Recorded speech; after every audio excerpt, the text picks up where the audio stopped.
One of the reasons I failed for so long is because I didn't understand the difference between inspiration and motivation. And on today's episode, in the middle of a breakdown of the talent code, we get into variables for stimulating inspiration. And more importantly, we break down the difference between the two and how to utilize them to get fuel for the right reasons, to get into momentum, have unlimited motivation, and get those results. So let's get into that in today's episode.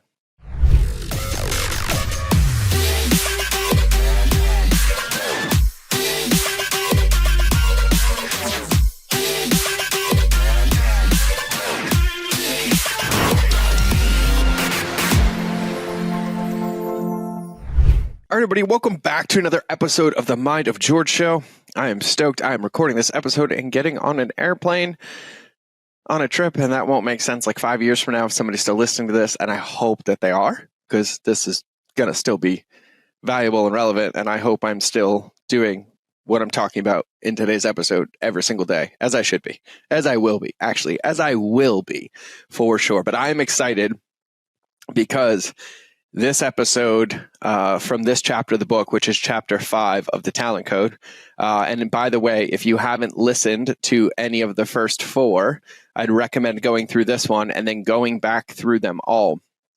And I'm going to say this now in this episode, or in this part of it, that I think it's important too that you consume them all. And if you pick up things from each one, you write them all down, but then you save them, right? And don't save them so that like you have to come listen to them all the time, but use them like a tool in a toolbox. So like when you have these awarenesses, and maybe this episode today or this section or the one on ignition or master coaching really resonated with you and you want to be able to reference it, just save that somewhere with the notes and what it unlocked for you is some clarity in like your parking lot or somewhere that you can find it, so that when you need that or you need that reminder, you can just come back to it.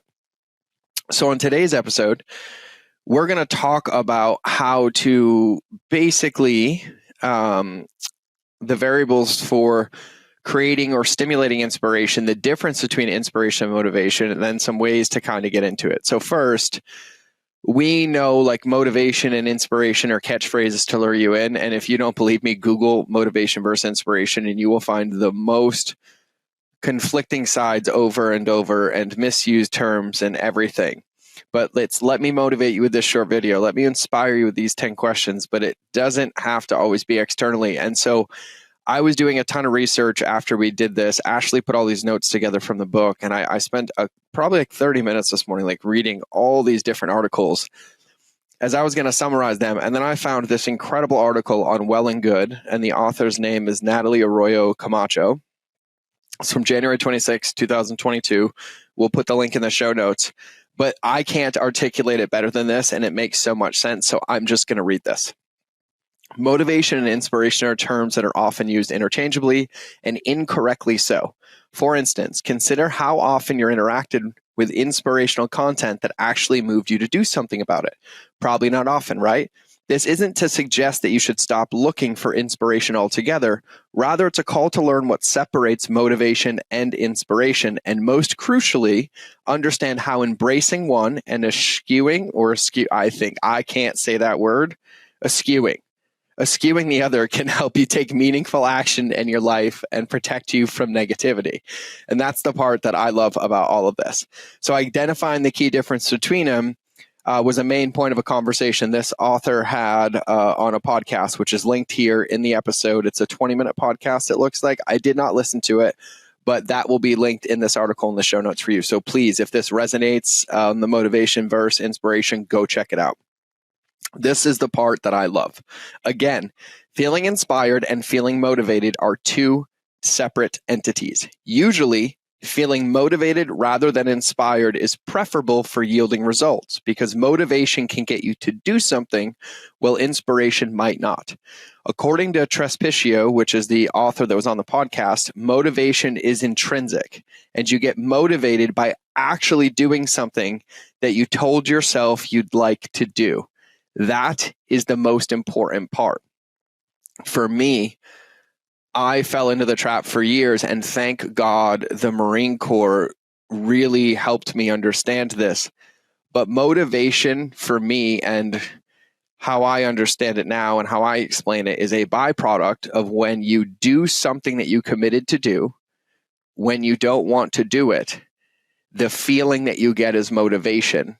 And then the more that you get it, the more inspired you are to keep going, but also the easier it gets to keep going. So that's for me how I think about motivation. And on the author side, on the other hand, inspiration is typically found outside of the self. She adds that this can mean that you're less likely to take action because you don't necessarily feel pushed to do so from within. The more you devour inspiring content, the more you want inspiring content, she says. It doesn't necessarily mean you're going to do anything with it. I find the thing that makes me motivated is when I focus on making something. So for purposes of production action, motivation can be preferable to inspiration, but that doesn't mean it's necessarily easy to come by.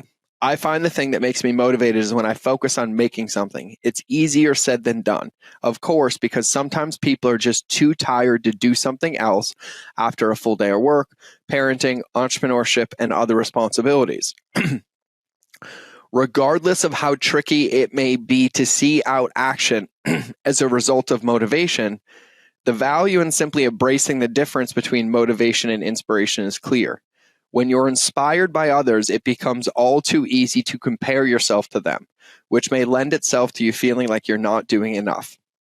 Alternatively, when you're motivated from within, you're empowered to act in a way that feels right to you and you only. By accidentally or unconsciously conflating the motivation and inspiration, you may start to look for external factors for a sense of validation that you'll likely never get. That's why the author suggests, this suggests focus on finding motivation, aka just doing something rather than inspiration.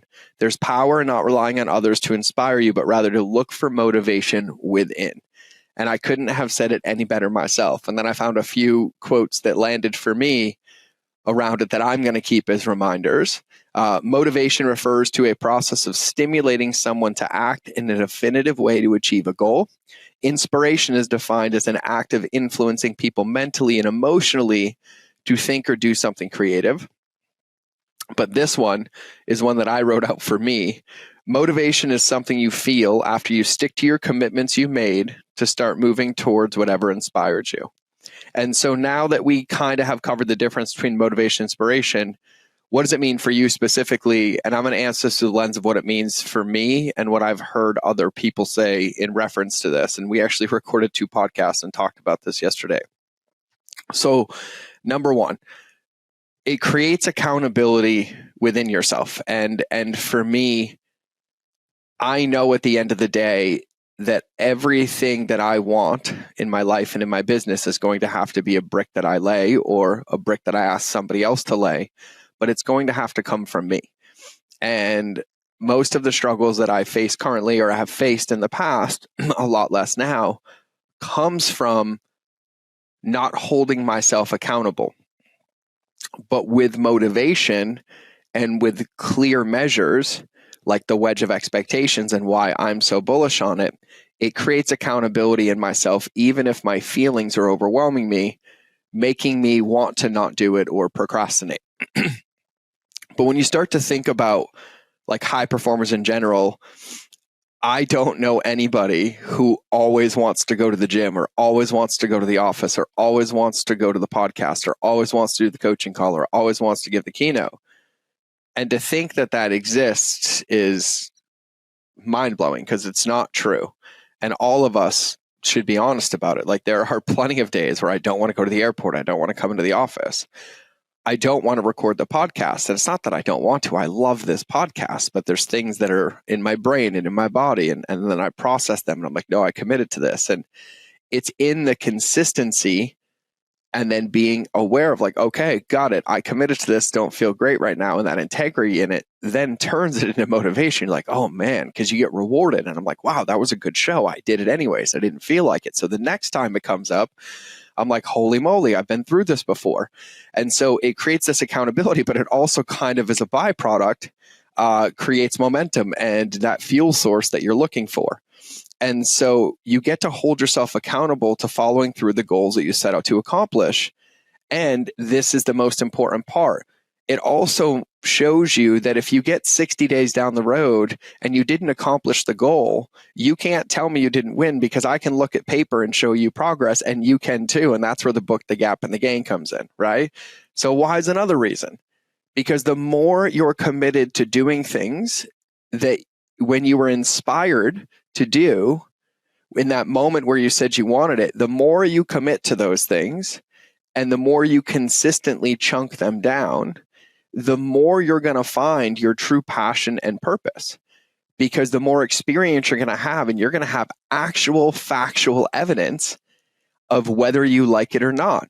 And the amount of times that I've been stuck in my life of like, well, I don't want to do an event, or I do want to do an event, and I don't, and I do.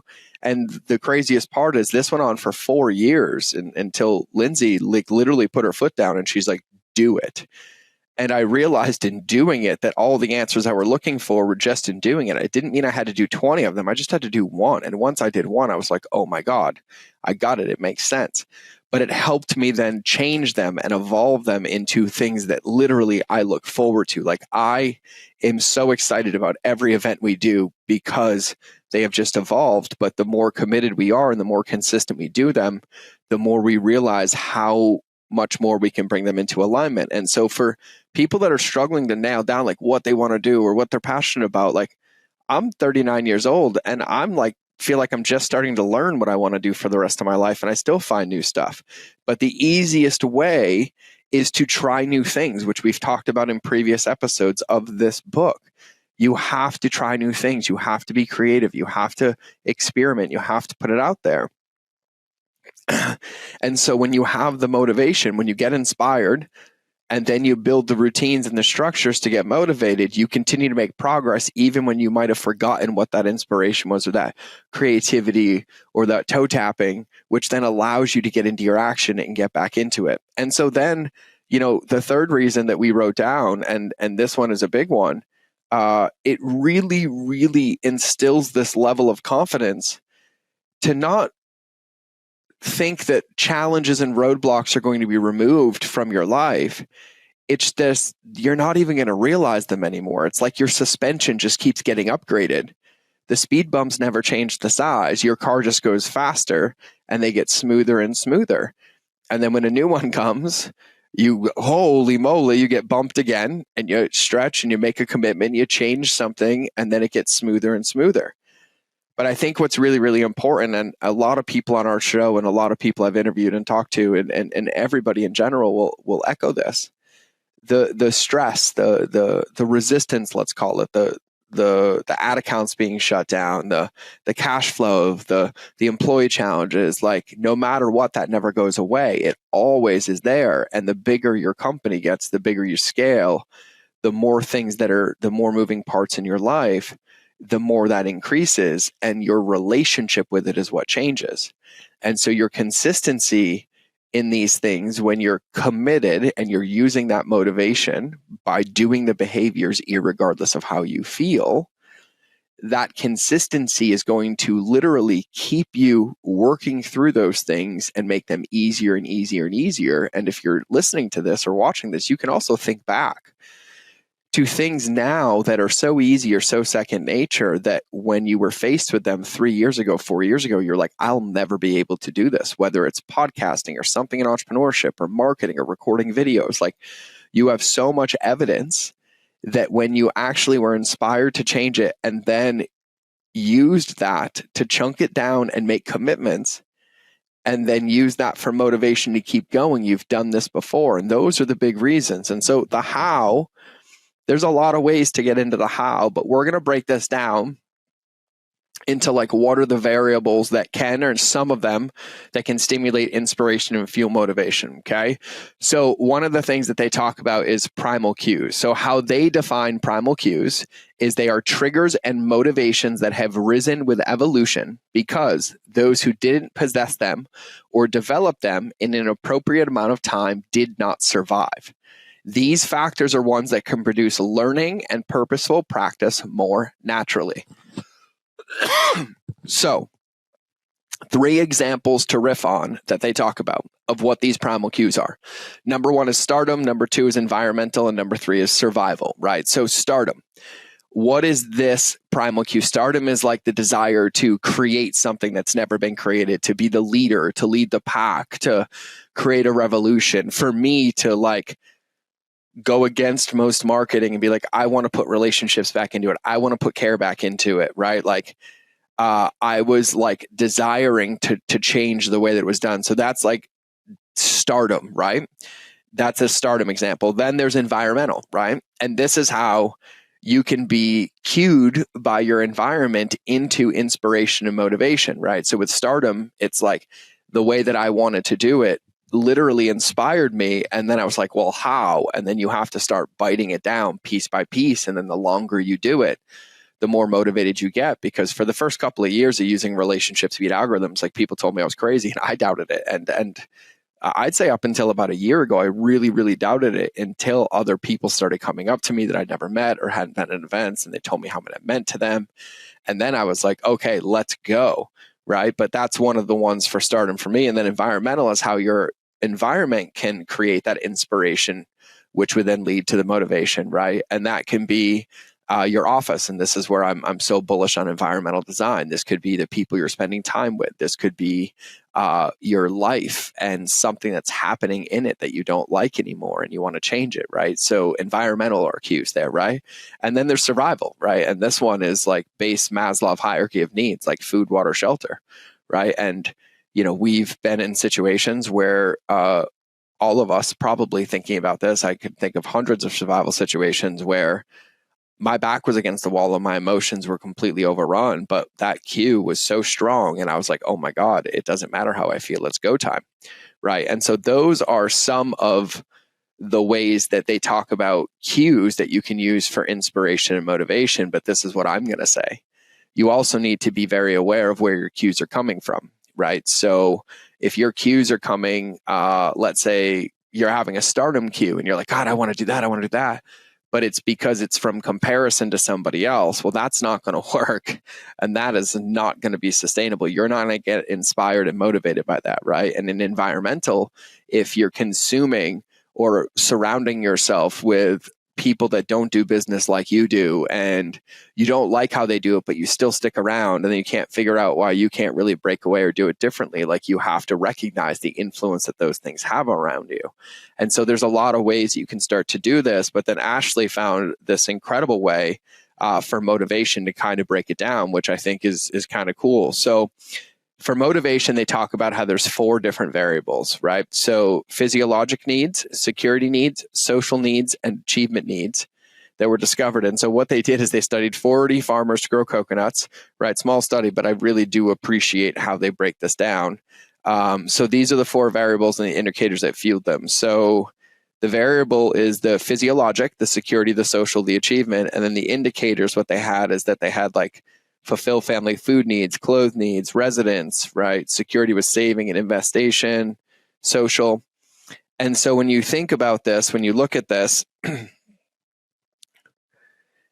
everything that's underneath all of these indicators or variables, there's a deeper level vision or purpose that links into it, right? And so what they were looking for is what it is that truly keeps you motivated. So what it is that, like, when it's hard or when it's stacked against you, what are the variables that keep you motivated? And so the physiological variable is fulfillment of food needs, clothes needs, residence, right? So like that's Maslow's hierarchy of needs, like base food, water, shelter area there, right? And then security, right? Saving and investing in the future, which you can't do if those physiological needs aren't met, right? And then social, right? Interaction with others, open cooperation, right? And then achievement, to be respected by others or recognized for others. And so when you think about motivation, those are the variables. And so we talk so much about like finding your why and like finding that deeper purpose. And we were talking earlier in the book about like that ignition, right? That thing that inspires you, and remembering what it feels like when it inspires you and tie it into something deeper, not a result, not like a dollar sign, not anything, but like a skill, a belief, a massive, massive impact or benefit in some way. And it's so that you can measure yourself internally and not externally, like that author talked about in the article when I was breaking down motivation and inspiration. So you're measuring yourself against what you want to build and how you're getting there, not about what everybody else has built or how far you have to go, but like how far you've come. And like everything is bite by bite and piece by piece. And you have to be motivated by something deeper. You have to have a remembrance, because no matter what, it isn't a consistent stepping stone to the top. It's like 3 steps up, 7 steps down, 7 steps up, 2 steps down, 12 steps up, 16 steps down, right? And it's completely unpredictable. And what ends up happening is when those steps down come or we get hit in the face, it gets really hard to remember. And then our measurement window decreases and it just feels overwhelming. And it's these commitments, these things when we get inspired, and then we put the things into place that create motivation. We're like, yes, I'm crystal clear. That's where I want to be in the future or closer. Here's my intention. Here's the behaviors that I'm committing to, and I'm going to do them regardless of how I feel. That's the wedge of expectations. That's what creates the motivation. And then when the things are getting hard, you have something to fall back on. You're like, yep, I know this is coming. This is where I'm going. And it's never perfect. It's literally about practicing it. And some days it's about practicing it 7,000 times a day. Right. And so when you start to think about these things, you have to understand where it is you want to go. Right. And so these are places, things, triggers in your areas, in your life, variables that stimulate inspiration. And it's important to look at the quality of the inspiration you're getting, but then using inspiration to get your idea of like, wow, I love how they did that, but that's their way. But what did I like about it? And how can I do it my way? And use that as inspiration, and then start putting some things into place and commit to it consistently. And you'll get the motivation to measure about your progress and how you're getting close. And then if you ever need more evidence, go back and read the gap and the gain again and look back, or keep executing against the wedge of expectations and celebrate your wins, and you'll see it. But when it comes to these things, I want to say this for me. Inspiration is incredible. Like, look for all the ideas, get as much as you can, just make sure they're quality. But when you get them, recognize that those are somebody else's blueprints. So use their blueprints to inspire you, and then make adjustment to your own or add some to your own. And then when it's yours, start building it and allow yourself to go. Because remember, one of the things in this is with those commitments, it also helps you find more of what you're passionate about or more of what you like or don't like. And you can adjust it and get those blueprints perfect as you build it and build it and build it. And so that's what I got on today's episode.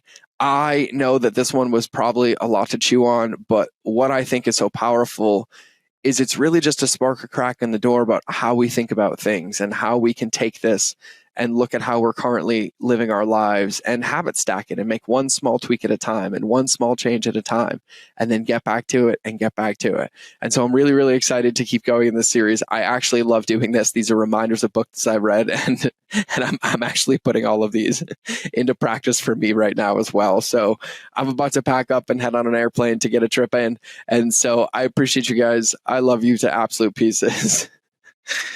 Oh, I'm just giggling at my own reminders to myself that it's always simple and it's always back to the basics. And even breaking down this chapter and looking at it, it's like, yep, I got it. Yep, I'm going to start doing that again. Yep, I got to tweak that one a little bit. And so I'm in my own chair as I'm saying this to you, and I'm doing this with you. And so thanks for being on the journey with me.